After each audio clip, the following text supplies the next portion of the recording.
and Outreach Manager for the UN Global Compact.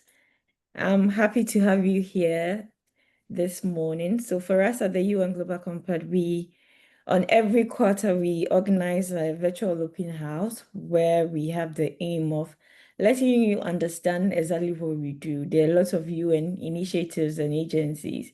So I'm very sure you may wonder what we are up to, and you see us a lot with the private sector. So this is an opportunity to get to see or know who we are and also see how best as an organization you can work or collaborate with us for the collective or the common goal, which is a better world for all. And so I hope that I'm able to answer your questions and also get you the necessary information that you need to know about the UN Global Compact if you want to work with that or you want to sign up to become a participant of the UN Global Compact. With that said, I will quickly share my screen. But before I share my screen, I would like to ask if you know us. Sorry. If you know us, what do you know about us? How did you get to know us before I start with my presentation? Anyone can mute and let us know how you got to know us and why you are joining this session.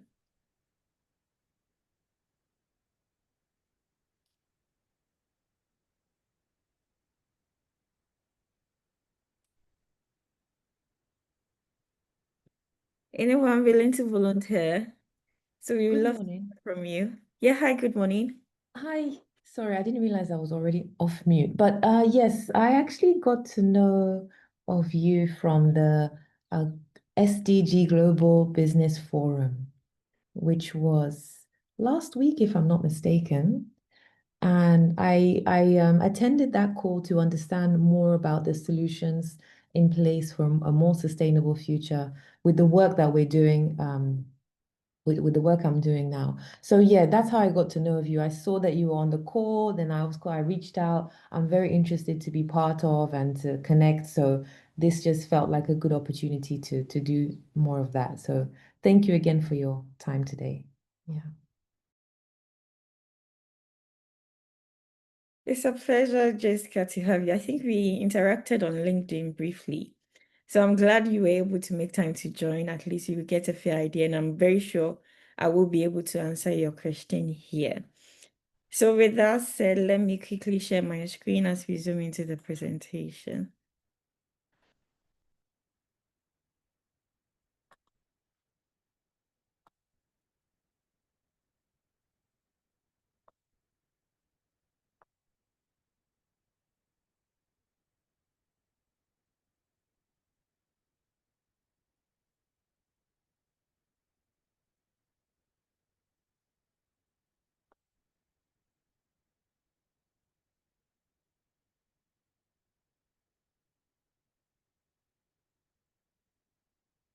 Please kindly let me know if you can see my screen.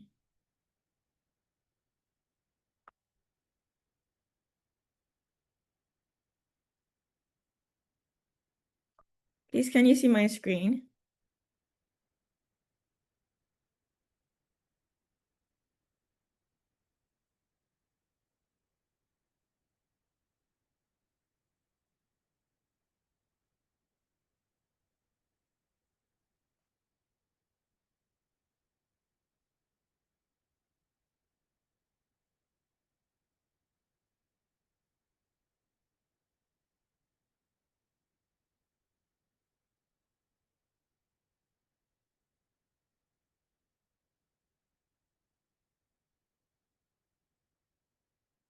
Please, can you see my screen?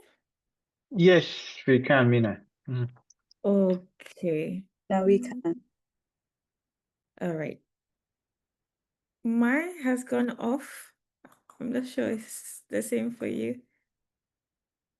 Okay. All right, great. Okay.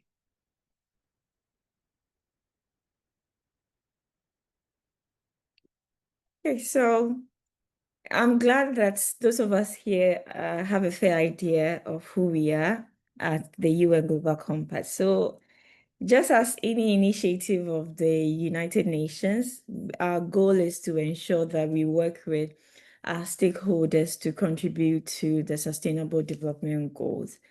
And for us at the UN Global Compact, we realize that you really cannot mobilize stakeholders around the Sustainable Development Goals without having a guiding principles that will sort of situate their actions and inactions within a certain context so that they will be able to deliver on the goals. So we at the UN Global Compact use what we call the principle-based approach towards the attainment of the Sustainable Development Goals. So what that means is that all our stakeholders, particularly the businesses that are members of the UN Global Compact, are expected to be guided by these principles. And these principles are built on four main pillars: human rights, labor rights, environmental sustainability, and anti-corruption. So what this means is that for us at the UN Global Compact, it's not just a matter of you running a sustainable business model or you building up schools to contribute to quality education. But we want you to ask yourself if the intervention I'm introducing, is it undermining any fundamental human rights or labor rights of the community members? Is it undermining or compromising on environmental sustainability? And how am I even getting the funding to support my project? So usually in Ghana, we have a lot of businesses having foundations as attaché.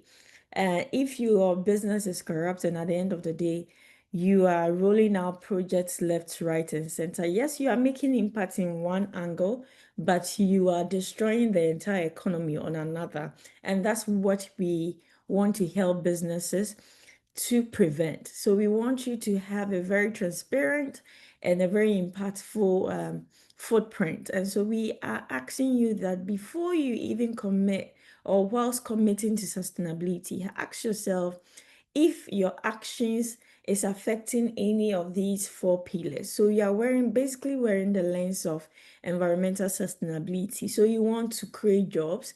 So you set up a factory and you go and site this factory in a waterway or at a Ramsar site. Yes, you are creating jobs, but the Ramsar sites, you are not supposed to build there. And so at the end of the day, you are deteriorating the environment. And so you are really not being sustainable.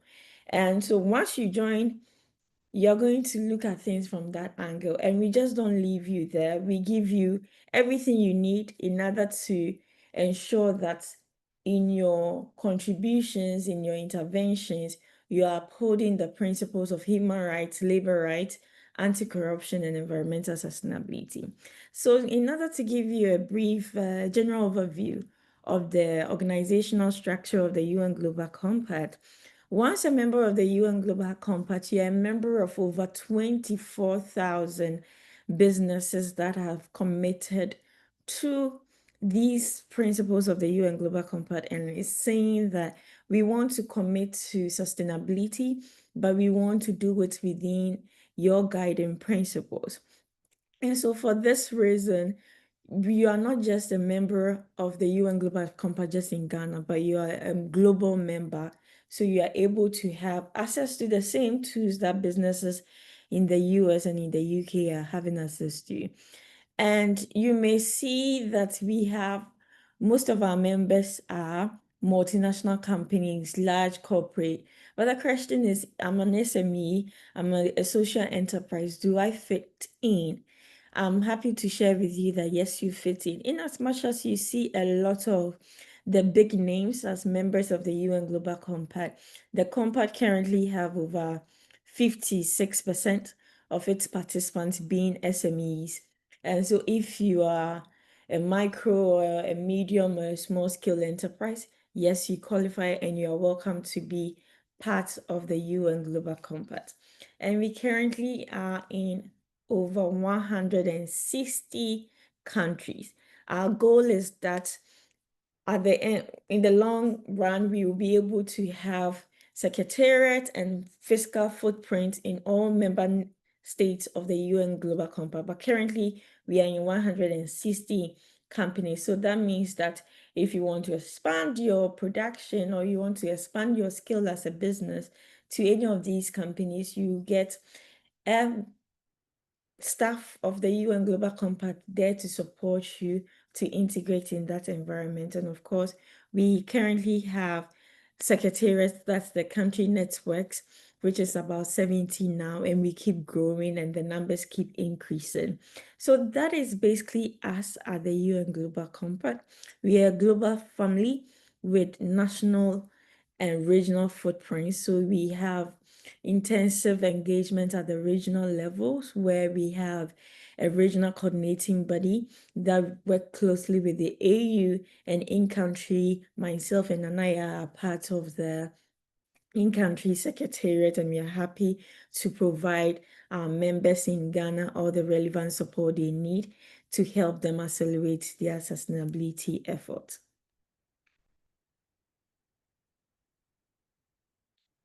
Moving on, I'm very sure that once you are on this call, you really have an appreciation of the need for sustainability. So this is just some data on why sustainability is important.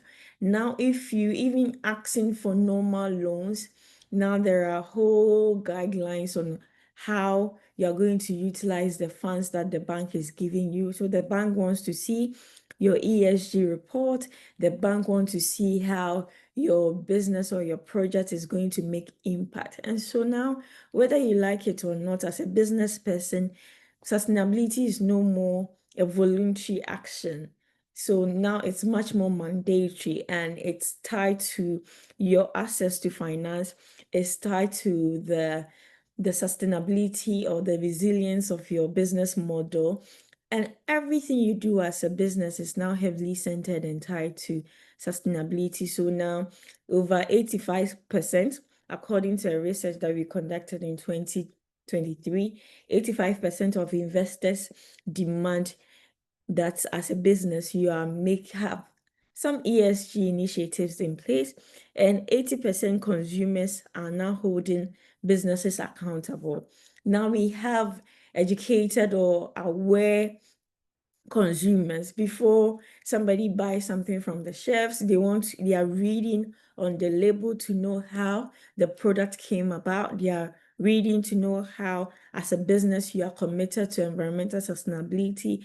In most of the developing countries, we see consumers and clients pursuing businesses legally for their non-compliance to sustainability matters. And so now it's very crucial as a business to commit to sustainability.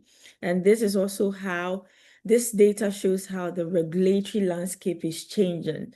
So now governments have the responsibility to enact policies that ensures that all stakeholders are conforming to sustainability. So last week, Ghana presented their voluntary national report on sustainability at the global level. So we had some members from the National Development Planning Commission in the US presenting on Ghana how, as a country, we've contributed to sustainability.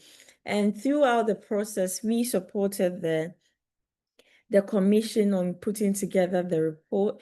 And you realize that for us to, as a nation, to come up with a report, they factor in the efforts of government, the efforts of private sector, the effort of academia, the efforts of CSO. So nobody is really left behind.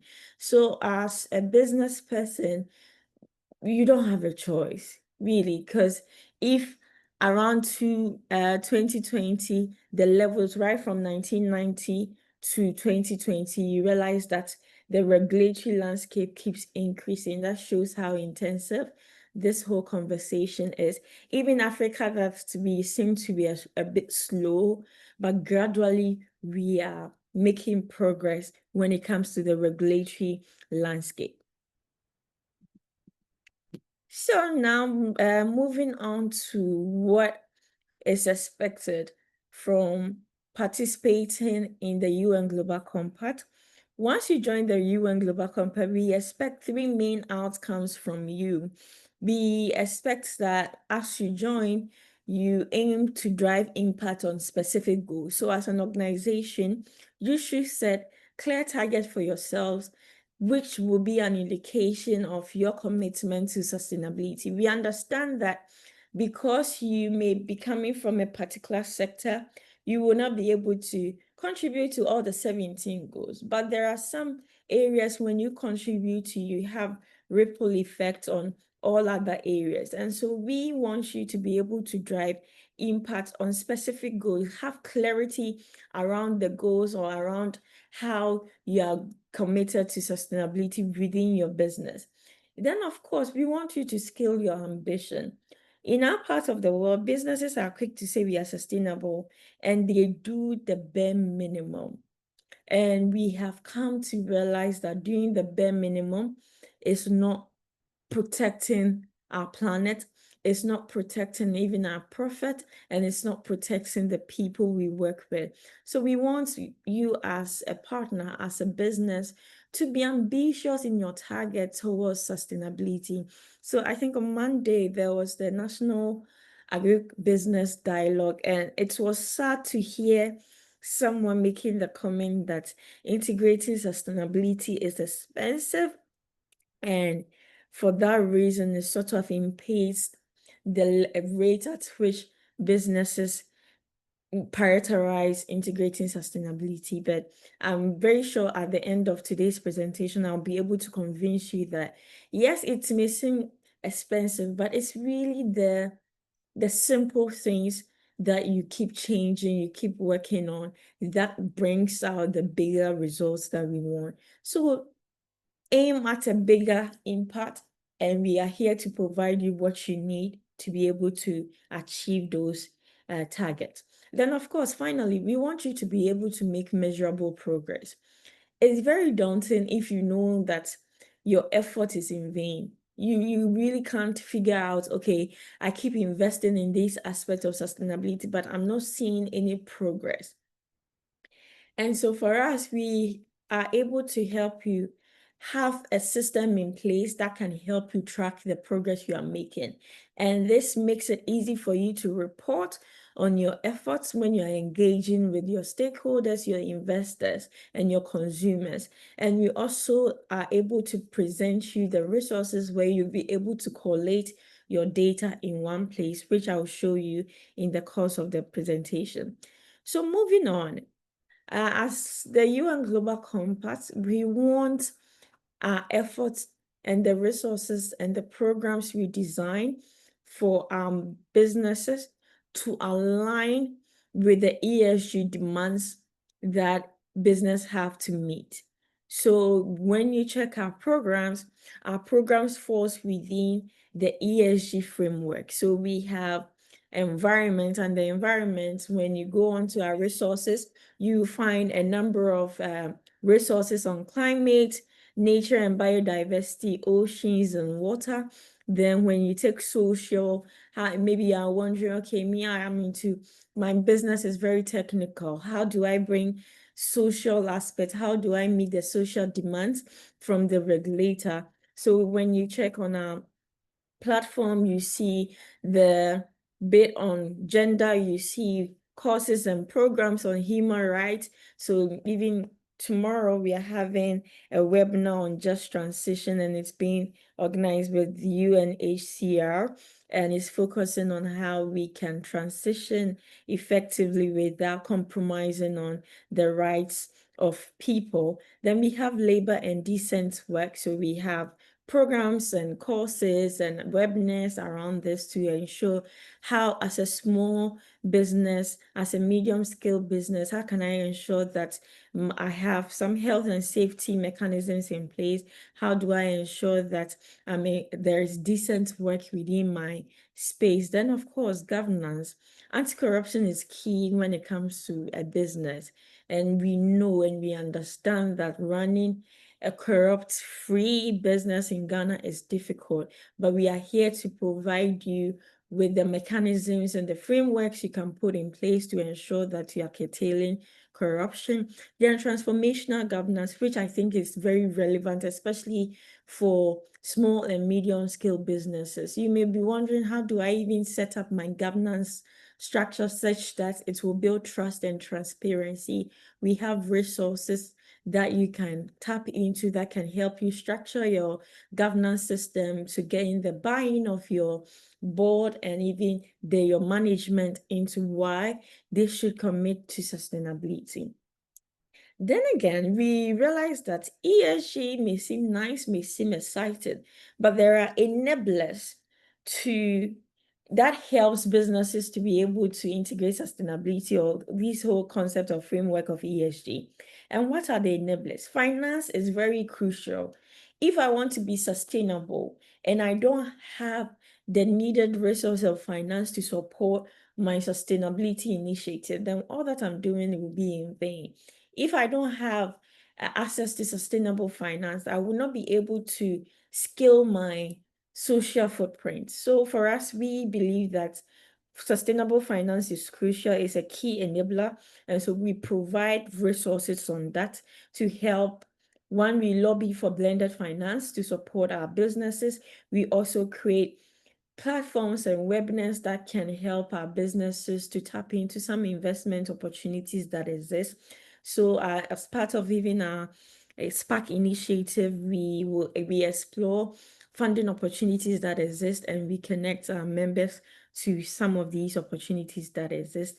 Then of course, SDG integration, you have to be able to build resilience. Your sustainability effort should not be relegated to maybe a foundation or an NGO that you partner with. It should be part of your business model. So then your question may be, how do I integrate SDG into my business model? We provide you the tools for that. And leadership, it takes leadership to be able to integrate sustainability effectively. So usually we tag ourselves as a CEO-centric organization where we engage extensively with our CEOs. So come September, we are inviting our CEOs to meet in New York to be part of the conversations around sustainability and doing business. Then of course, sustainable supply chains. You are not a sustainable business if your supply chain is not green. And so we provide you with what you need to be able to ensure that you as a business, you are sustainable, and every player within your supply chain is also sustainable.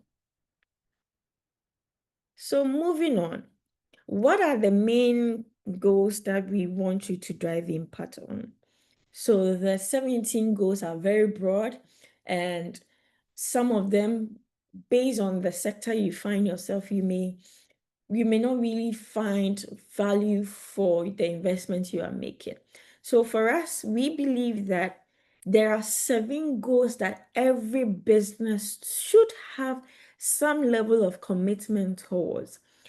And we believe once you commit to these 7 goals, you are able to have ripple effect on all the 17 goals. So we have human rights, labor, and decent work. As a business, you work with, even if you are a technology business, you are an AI firm, you are still working with human beings. So you have to be able to make sure that their fundamental human rights are respected, their labor rights are respected, they are getting fair wages for the effort they are putting in. So imagine that you are able to pay your employees well. What that means is that you are affecting zero hunger because they are able to have enough money to feed themselves and even feed their family. And they are able to send remittances to their other dependencies.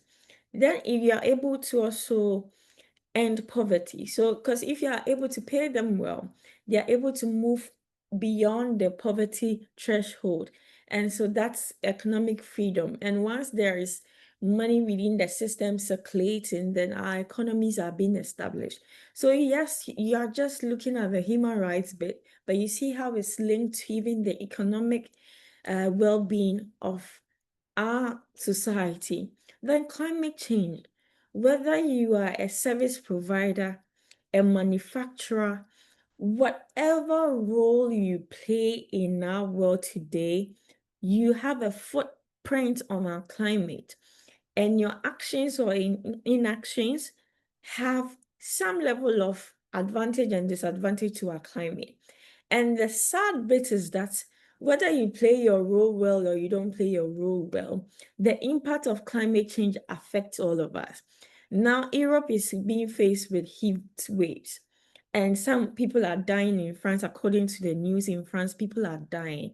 So imagine your ED or that your very crucial talent on your team dies as a result of the heat waves, or even as a result of air pollution in India. There are instances that sometimes in India, they have to shut down operations, shut down schools so that people will be protected from the pollution. So we are all affected one way or the other. So as a business, you should be able to have a goal, a target on how you are going to contribute to addressing climate change. Then, of course, anti-corruption. We always say that there is a saying that Africa is not developing heavily because of corruption. And so if you believe to this statement and you believe this statement is a fact, then the only way you can help make Africa a better place is to make sure that you have some anti-corruption principles and policies in place, so that at least from your side of doing business, you are able to control or manage it. Then we have gender equality. Yesterday, we had an onboarding for one of our new joiners, and one question that came up when we talk about gender, it's always focused on women, and he feels that there's much work that has been done. And sadly, I was informing him that per the data on the ground, we will be able to bridge the gap, the inequality gap. It will take us over 200 years. So we are doing something, but it's not enough. There is still much more work to be done. There is still huge gap, pay gaps and all that. So we really need to still work on ensuring gender equality in our operations. Then SDG integration, this one you don't have a choice, especially if you are seeking to expand your operations across the borders of Ghana, especially if you are seeking to attract investment and foreign partners. SDG integrate the sustainable goals needs to be integrated in your business model. And of course, transformational governance. Regardless of whether you are the head of ESG or you are the head of risk, we engage in my role, I engage a lot of businesses, so ESG heads, department, the heads of risk and all that. And you will talk to them and they will really love the idea. They will deem joining the UN Global Compact very beneficial. But in the long run, it doesn't end anywhere. They don't end up joining because management, they don't get the buy-in from the board, the management and all that. So we believe that there has to be that transformation within your governance system. The board should see the relevance of sustainability. Management should see the relevance of sustainability. Last year, even Bank of Ghana was training board of financial institutions to appreciate the concept of integrating sustainability into the finance space. So these are the 7 main goals that members of the UN Global Compact, once you join, we want you to commit to and see progress in this. And we just don't leave you like that. This means that all our tools and resources are centered on these 7 goals. Then moving on, how do you get value for your money? So there are some responsibilities that comes with membership to the UN Global Compact. So as a business, how do you stand to gain value from joining the UN Global Compact?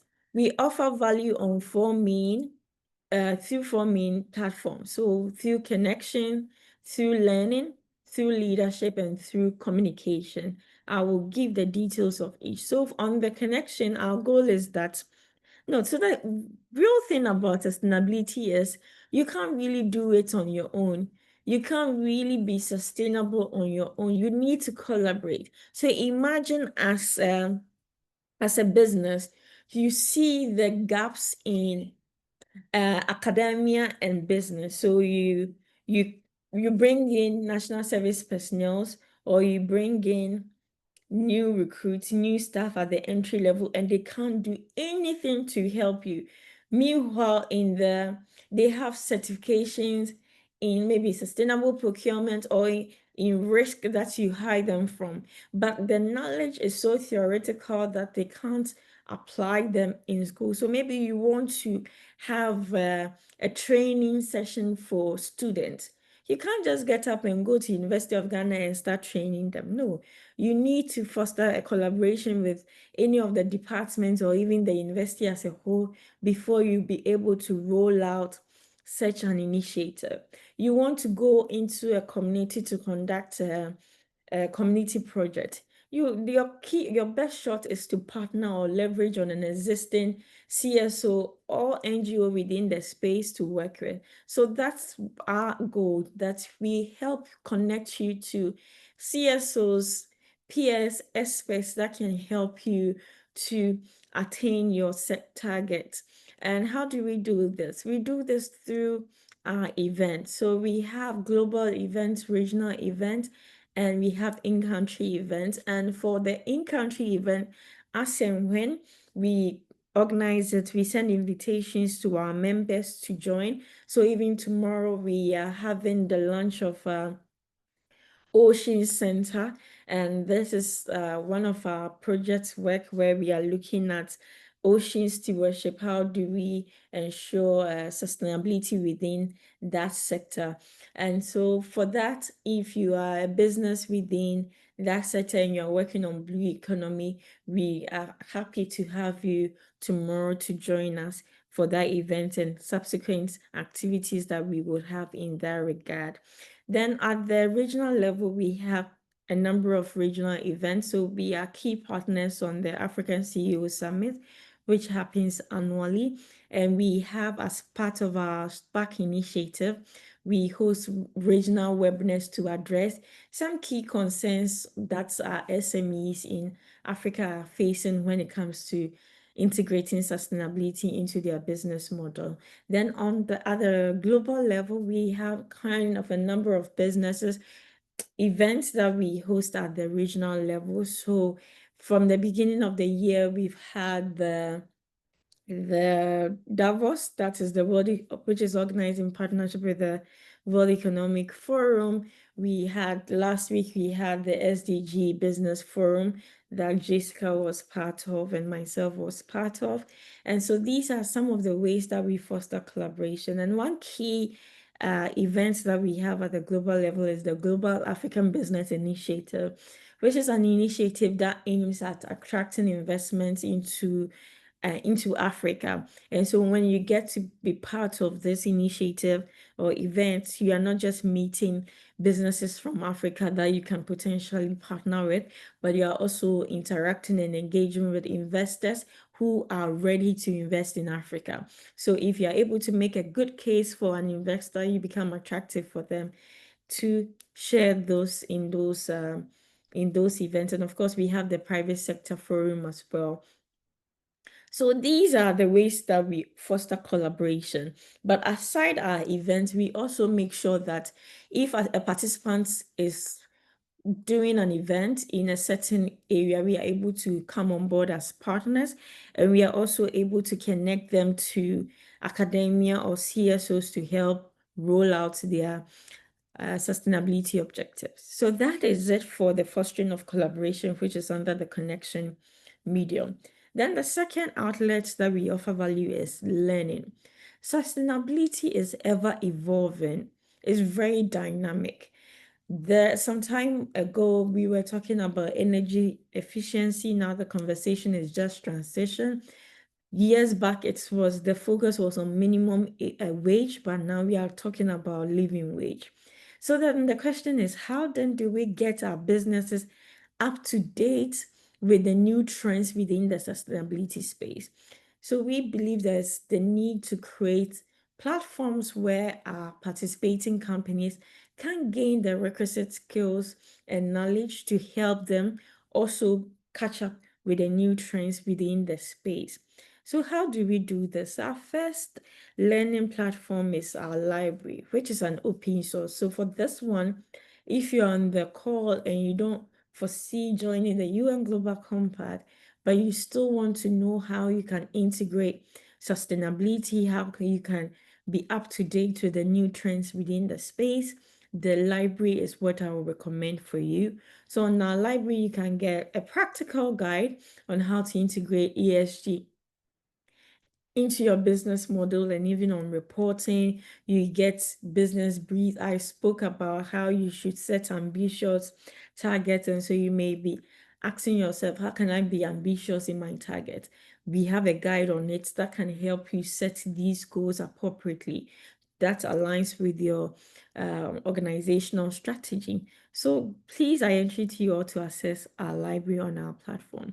Then beyond the library, we also have tools, that assessment tools that can help you assess where you are as a business and see how best you can address the gaps within your journey. So the first tool I will touch on is the SDG Action Manager tool. It helps you to take action, it helps you to track your progress, and of course, the ultimate goal, it helps you to transform the world.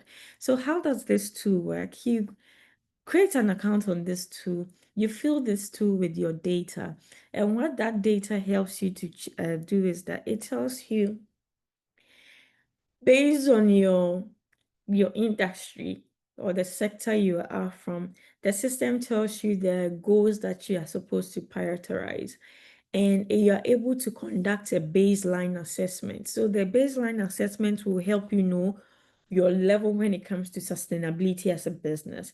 Then after the baseline assessment, if you get the pass mark, you get to move to the next stage of the assessment.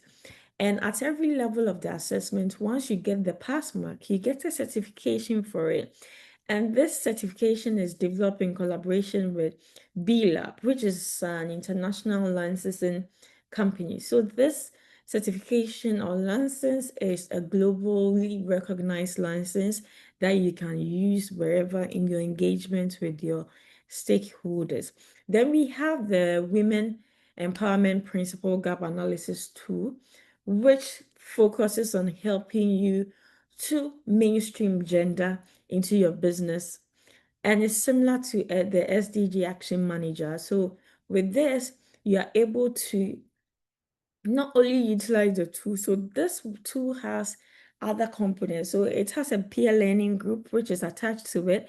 And we also have other platforms that helps you to share ideas with other businesses that are focused on mainstreaming gender. Then, of course, we have Decent Work Toolkit for sustainable procurement. So as I said, we want you not just to be a sustainable business on your own. We want you to also contribute to ensuring that your supply chain is green. So this is a great toolkit to help you navigate how to procure, go through your procurement system sustainably. And so you fill in with your tools, your data, and it provides you with guidelines and the way forward to go when it comes to putting in place sustainable procurement policies and measures that can ensure that there is decent work within your organization and within your supply chain. Moving on from the tools, we also have our academy portal. So we believe that everybody in your team should understand, should know what sustainability is or ESG is, and be able to look at how their aspects of their operation SDG can be integrated in. So for example, if let's take the banking sector for instance. If the teller knows that as a bank, we are committed to sustainability, and so they are conscious of even the amount of papers they use, they are able to think of new ways of sustainably going about their business. So if the procurement team knows that as a bank we are ascribed to sustainability, then they are very conscious when they are sourcing the materials that the bank needs. Then they will be looking out for whom to source from. They will be looking out for sustainable businesses to do business with. So I think somewhere around May, Fidelity Bank really hosted a training in partnership with us for their SME suppliers, for them to see the relevance of integrating sustainability into their model and even showing them how they can integrate sustainability into their model. So now as a bank, they are sustainable, but they are also ensuring that all the SMEs that they work with understand what sustainability is and show them the way and the how to integrate the sustainability into their business model. And this is one surest way you can do this. Go onto our academy platform, log in and just learn at your own pace. Some of the courses are very short, 2 hours, 4 hours maximum, you are done. Some come with certification. So if you are able to go through all the models, you get a certificate for it. And if you want to know how to even put together a sustainability report, there are courses and trainings on our academy portal that can help you put together your report. And don't forget, this is regardless of your size as a company. So if your staff are 1 million, all of them have access to the learning platform, and you're able to track and to know who is having the course and at what level and at what rate. So this is also a great learning opportunity for you and your staff. Then beyond the academy is also the peer learning group. We believe that we can make the world a better place if as businesses we are ready to share best practices. So usually when you engage businesses, they go like, no, we don't want our competitors to know what we are doing. We are not asking you to come and share your business strategy. We are not asking you to come and share your business ingredients if you are a food producer. No. What we are saying is that on the journey of sustainability, there are some that have gone ahead of you. There are some that are behind you. So it's good to be in a space where you get to share how maybe you are mainstreaming gender equality into your business, how as an SME you are prioritizing sustainability. You share with other equally sustainability-oriented companies, and they also get to share their experience with you and best practice with you. You get to know the challenges that others face and how they navigated from it. And so this is the purpose of our peer learning groups. It's a facilitated session, and it's also a platform where you get to share your lessons and best practices with others, and you also get to know how others navigated the challenge that you are facing currently. So that is also a great opportunity members of the UN Global Compact have access to. Then we have our accelerators. If you are you've been in the sustainability space for a while, you know that sustainability go hands in hands with innovation. Sustainability is you asking yourself, how can I do my business in a different way? And that's how innovation is fostered. So we believe that there's the need to create a platform where we train our members on coming up with innovative solutions. So for Ghana, we are currently integrating or domesticating the SDG Innovation Accelerator for Young Professionals. So with that, you assign a team of 4 to join the program, and this is usually between 6 to 9 month period, and the goal is to identify a problem that as a business you want to address, and by the 9-month period, the 6 or 9 month period, your team comes up with a solution that you can implement in your business, or if it's a product that you can sell out, you are able to sell out. So for example, last year we had Blay and Associates, which is a law firm, coming up with a portal where all legal information that anybody will need they can find. So this is a product that they want external parties to access, that they may get money in return for accessing it. So if at the end of the day you're able to come up with a product like that and sell, voila, that's a good opportunity or a good money-making platform for you as well. And the good thing is that at the end of the program, we select one solution to make a presentation at the Leaders Summit, where you showcase your solution to the world. So if it's a product that you have, then that means that you may end up getting investors and partners for that particular program. So that is it for our accelerators, and this is strictly for our members. Then leadership. Once you become a member of the UN Global Compact, we want you to take leadership. We love to hear our members coming to us and say, oh, we are working within this space, and so we want to start having maybe sustainable procurement conversations.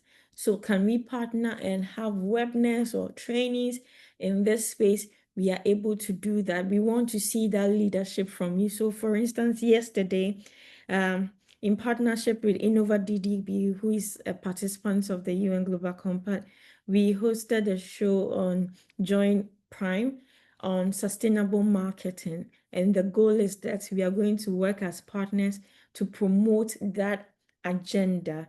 So we will have follow-up webinars and in-person trainings amongst others to make sure that within the marketing space, if we talk about sustainable marketing, we want to see our participant InnovaDDB out there promoting that agenda, and that's what we are supporting from. And yesterday was just the beginning of that initiative. So as a member of the UN Global Compact, we can always work together to convey one message, to make sure that there is awareness within the various areas that we are working on. And also we do a lot of policy advocacy, and this one we do it mostly through the UN system. We believe that if as a business you are committed to sustainability and you are in Ghana, and the government of Ghana is not having policies in place that protects you, that gives you an incentive for being a sustainable business, then it's really gonna be hard on you as a business, and you may end up falling out of your business. So for instance, on Monday, Blue Skies at the National Agribusiness Dialogue mentioned how they had 200 pineapple farms, large pineapple farms that were producing at the level that meets the European market standards. But as he was presenting on Monday, these farms have been reduced to just 4. So this is like this is a direct threat to the existence of the business. Imagine moving from 200 to 4 farms that are protected, they can control and make sure the chemicals are not a lot, and the farmers are using high standard practices so that they can trade effectively with their European partners. Because of Galamsey and all the illegal activities around, they are losing their farmlands. And so for us at the UN Global Compact, these are some of the policy advocacy work that we do to make sure that our businesses are working within an enabling environment that support their sustainability agenda. Then aside the formal policy work we do, we also have what we call the call to action campaigns, where we want you to take leadership. So if as a business you want to be known for sustainable procurement, we want you to create a campaign around it. And this, we can help you to do that. And most of our campaigns, we provide you with the materials you need to run the campaigns. So as we saw the Women Gender Gap Analysis Toolkit, we also have a campaign on it. So we have the Women's Empowerment Principles campaign. So when you ascribe to this campaign, we provide you with all the resources you need to identify yourself as an organization that is gender focused and gender oriented. Then we have our Forward Faster campaign, which the goal is that, hey, we are retrogressing on the Sustainable Development Goals. I'm very sure you see a lot of summits, a lot of conversations, a lot of projects ongoing, but the data shows that we are just making progress on less than 15. And from last year and this year, with the whole wars, every time you wake up, there is a new war in the space, and there's a whole lot of misunderstanding. Yesterday, EU, and there was interaction with EU and Donald Trump and all the drama that is coming with.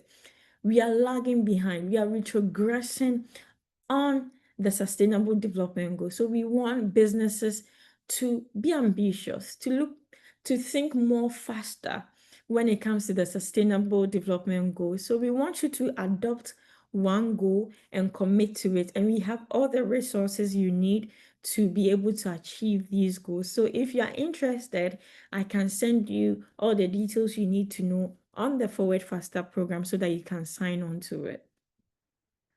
Then, in addition to the Forward Faster and the campaigns materials, we also have a media toolkit that helps you and gives you direction on the kind of press releases and key messages that you can put out there that will not harm your brand, and also that will not put in you in the position where the UN will feel you are just riding on our name.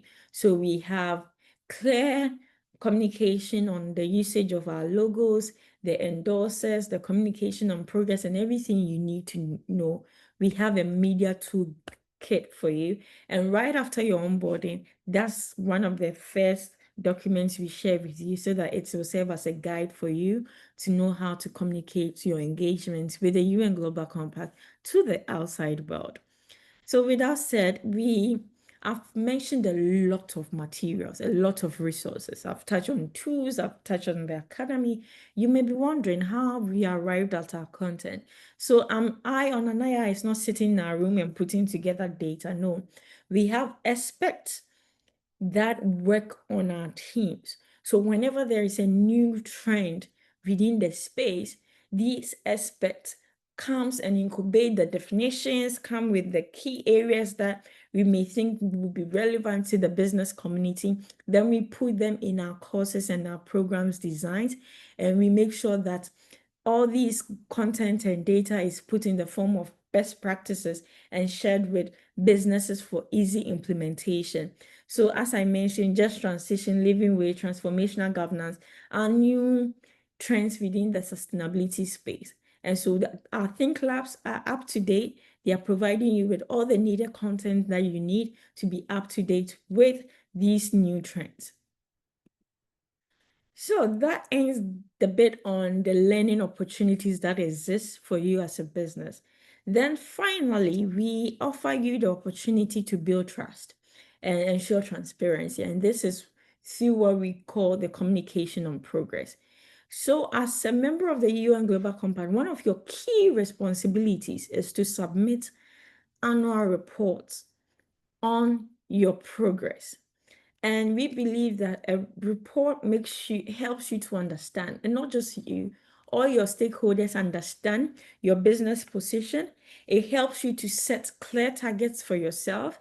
It helps you to be able to track your progress. And of course, you are able to disclose it. How do we do this?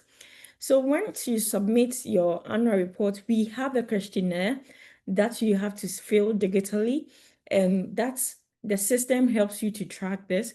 And once you are able to go through the process, you are able to benchmark with other peers, other businesses to see where they are making progress, where they are contributing a lot. So this is a sample of how you are able to track. So the system is able to show you the number of businesses that are working on climate change, which aspect of climate change that they are working on, and all that. So how does the company assess progress in preventing and mitigating the risk and impact associated with climate change? So out of 10,000 businesses, we have about 8,000 of them committing to it. So this shows you how other businesses are making progress.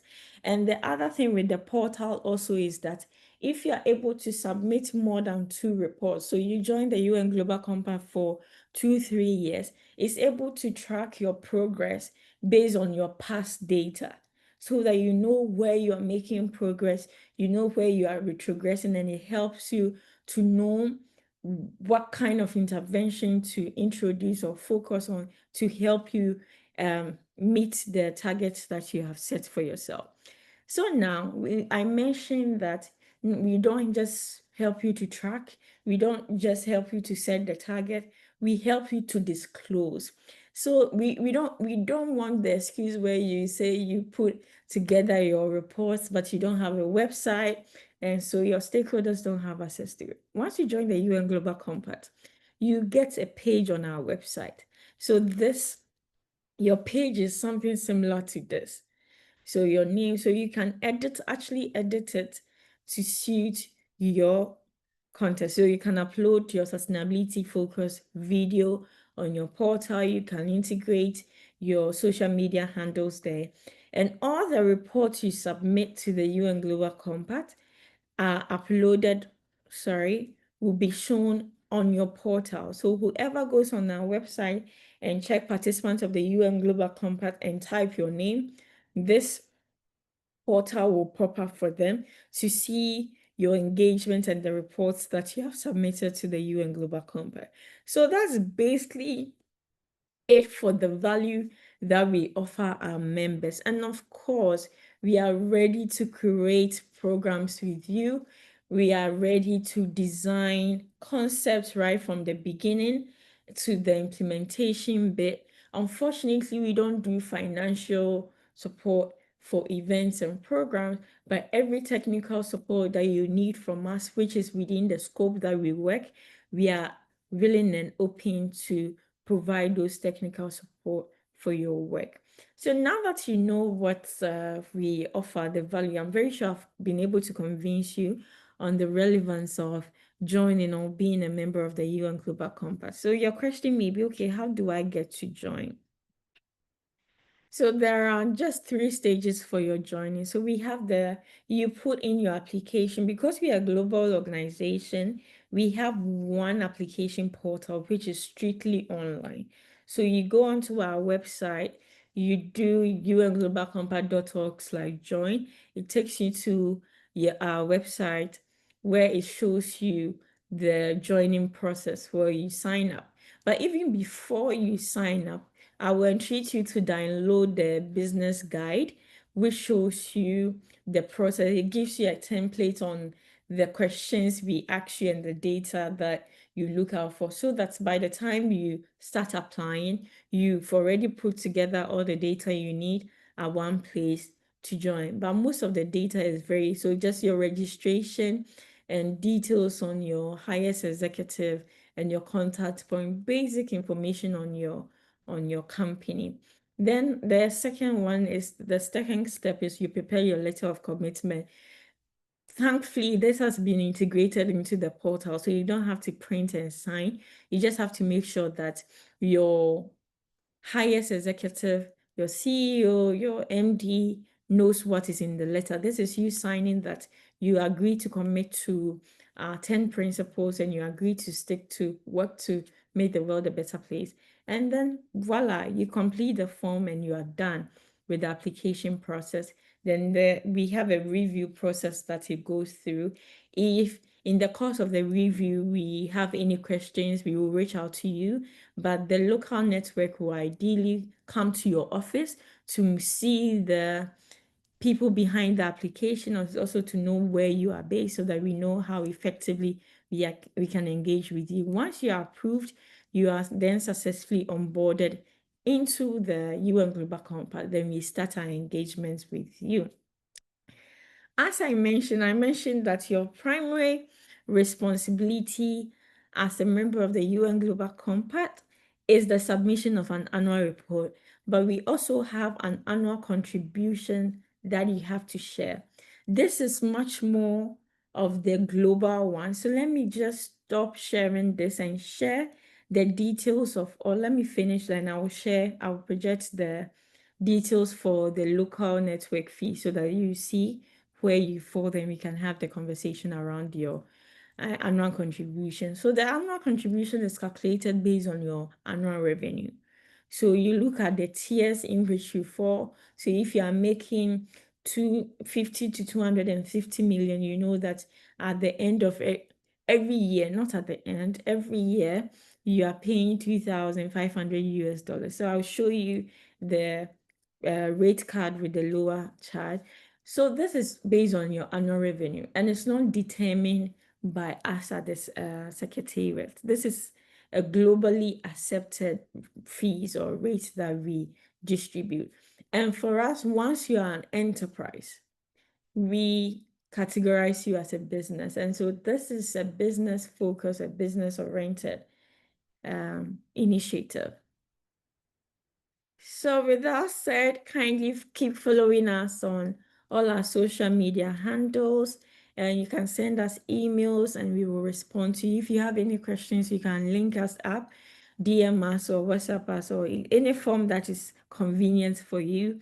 And we are also in the Ghana Chamber of Mines building. And so if you want to have an in-person meeting and discussion with us, we are ready and open to have you. So that is it now. But before I give the floor back to Nanaya, let me share the rate with the details of Ghana.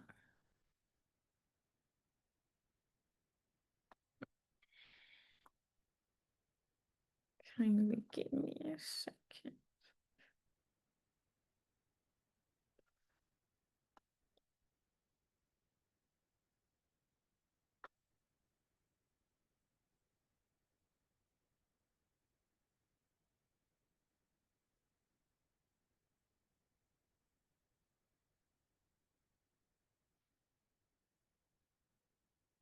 Please kindly let me know if you can see my screen.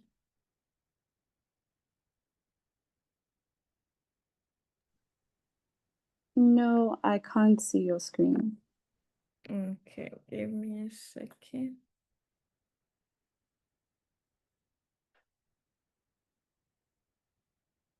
Okay, great. Please, I hope you can see it now.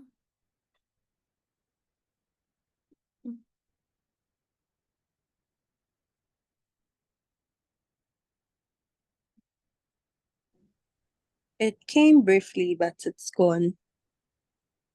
Okay, share screen. Can you see it now? Yes. Okay, great. So now we have, if you are below 25 million to 1 million, we have the 100,250 USD. Then if your revenue is 1 million to 100,000, you're paying 1,000.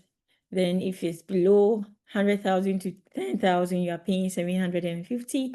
If you are below 10,000, then you're paying 500. And if you're a startup and making below 10,000, then you are paying 250 USD per annum. So this rate is, the revenue is in USD. So you convert, if your revenue is in cedis, you just convert it into USD, then you know the range in which you fall in. And of course, we are open to the membership of business associations. So we currently have the Ghana Chamber of Mines as a member of the UN Global Compact. So they fall within the business association. So if you are part of a business association that you think, or you want to be part of the UN Global Compact, there is that opportunity also for you as well. So every agency or entity that works with businesses gets to be able to become members or participants of the UN Global Compact. And of course, business, regardless of your skill, you also have the opportunity to join the UN Global Compact. So that is basically it from my end. Thank you.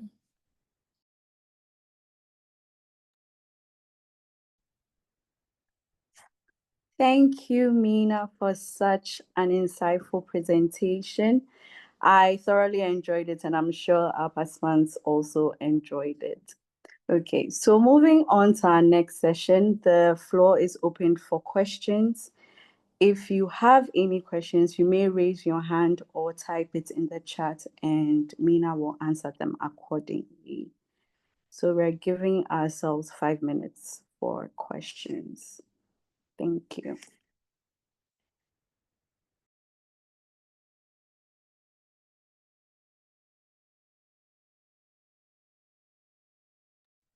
Yes, Kwame Kwache, kindly go ahead with your question.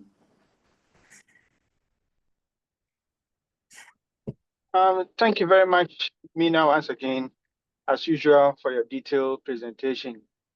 How do we manage the information overload from the compact? This is something that you don't tell us when we register, but every day you get at least 2 emails from the compact, and you don't know which one to ignore and which one to pay more attention to. How do we handle that? Okay, so that's a great question. So I think most of the period also matters. So for instance, we have marketing campaigns that we run. So between now and what's the name? Now and 31st is just close by. So from 1st April to 31st, there are lots of communication around COPs. So what we basically do is we usually ask the companies to assign one contact point who will be receiving these emails so that you will not get, so we are able to set you up to make sure that you don't get direct emails. So if you don't want the direct emails, we are able to prompt the system, you just take you off that contact. You are receiving all those emails because I'm very sure in the portal, you are linked as the main contact point. So the effective way that currently is working is we making sure that we have one contact point for an organization. And for the issue, so for instance, if you have resolved your COP, the COP communication will not come to you again. So I know GlobalNet, you've submitted your report, so you will not get the COP any longer. But if you wish that most of the information don't get to you, just prompt us, then we will make a different person your contact point, and he will be the sole person to receive those communications. Thank you very much. You're welcome.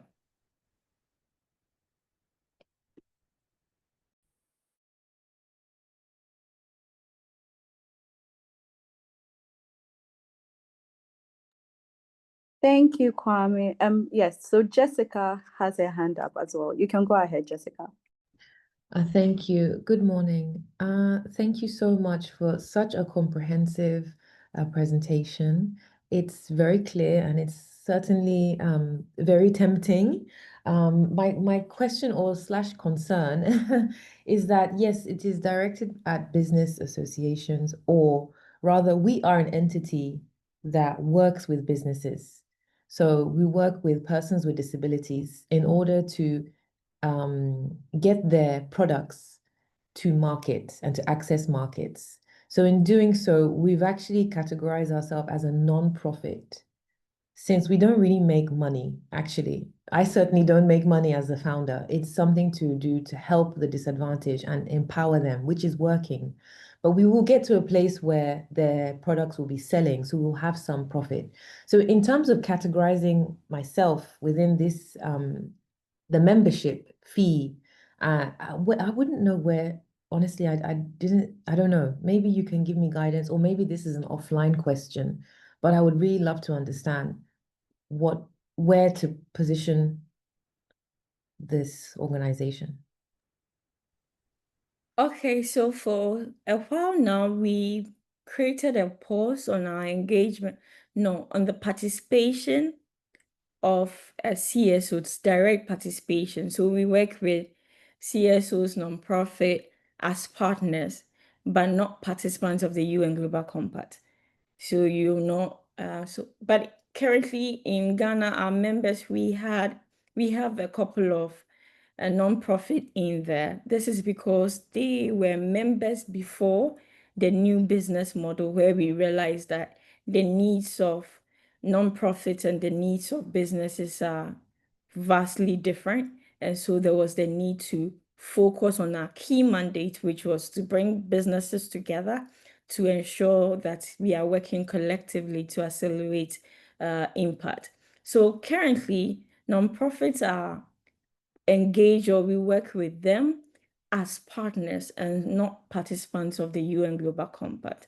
So I think what we can do is to explore how we can collaborate and work here in Ghana till we redefined our non-profit or non-business participant policy. So this year, earlier this year, we've started conversations globally on really looking at non-business policy. Initially, non-business joined as at a different tier, and businesses joined at a different tier. But now we've scratched the tier system, and so we are reviewing how we want to engage with nonprofit and other stakeholders moving on. So for instance, for academia, we already have the Prime program or initiative that engages with academia. So we bring academia on as and when need be. So once that non-business policy is firmed up and concluded, I'm very sure that we will reach out to you and share that information with you as to how you can engage with us at the UN Global Compact moving forward. But immediately or now, my best response will be that we are open to partner with you, collaborate with you, and work together as partners. Yes, but not as participants of the UN Global Compact. Okay, that's very helpful to know. But as a partner, sorry, this is my follow-up question and my last question. But as a partner, does it include the same access to the community, the tools, the resources, and the networks that would come with being a member? Because what you've presented today is more and vastly more interesting than potentially a partnership, which is just, okay, we stay in touch over the year and see how things go. Do you see what I mean? Yes, so you don't have access to all the tools. But for instance, the library is open source, so you can have access to it. The academy, we have a part that you can create an account as a non-participant of the UN Global Compact. And yes, so you can test on the academy, but for the rest, they are strictly for a participant, the paying participant. Okay. I think, yeah, I have more questions, so let me not disturb. Maybe I'll keep in touch with you with questions. Hope Okay, that's fine. that's fine. I'm always on standby. Thank you. You're welcome. Thank you, Jessica, for your questions. So, any other? So Edwin Jennings, would you have any questions for Mina? Or you're okay?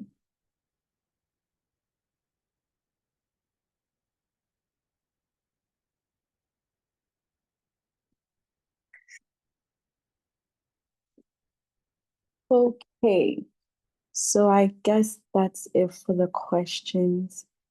And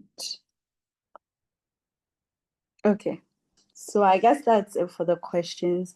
Thank you all for joining us today. Mina, would you have any other thing to add, or you're good?